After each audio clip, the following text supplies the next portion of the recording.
maayarka degmada Lughaya ee gobolka Awdal Saleebaan Cabdilaahi Koodar oo socdaal howleed ku jooga magaalada Boorama ee xarunta gobolka Awdal ayaa maanta waxa uu u waramay saxaafadda waxa uu ka hadlay arrimo kala duwan oo degmadiisa Lughaya ku saabsan. maayarka degmada Lughaya waxa uu hoosta ka xariiqay inaysan jirin hub si sharci darro ah loogu soo dejiyo xeebaha degmadaasi Lughaya, isla markaana waxa uu beeniyay in ugaal si sharci darro ah loogu dhoofiyo xeebaha degmadaasi Lughaya.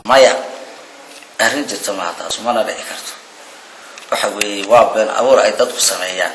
wax oo ka soo dagaamay jirto wax ka jiraan ma jirto laakiin mar ayaa mudooyinkii hore oo maamuladii dawladii hore ee dalka ka tagtay ayay mar wax la sheegay inta kadib dambeysay wax ka jiray ma jiro. waxa weeye waxaana loo ilaaliyaa ciidan ayaa jooga, dadka ayaa jooga, intaba waan wargelinaa waxa weeye wax ka soo dagaalay wax ka baxaamina ma jiro. anaga dhulkayaga ilaa shanayna idna loo ilaaliyo oranay waxa weeye intii awal ka horeysay waxa weeye deeshdaal yar oo duuliyo badan oo wanaagsan ayaa maaragtay jirtay oo iman jiray, laakiin hadda inta imika aan joogo duuliyo ma yimaadaan hal doon oo bashiiba mar timaada ayaa noo timaada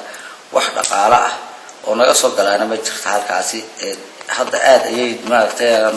uga liidanaa xagaas maaragtay badda kama la oran karo wasaaraddu way ka jirtaa degmada Lughaya cidii sharci darro aan qabanana waxa weeye waxaanu keenaa maxkamadda horteeda cidii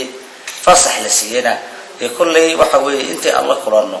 annagu cid aan la kulanno wali sharci darro oo la kulanay ma ina jirto wixii noo duwan gashanay way noo duwan gashay waanu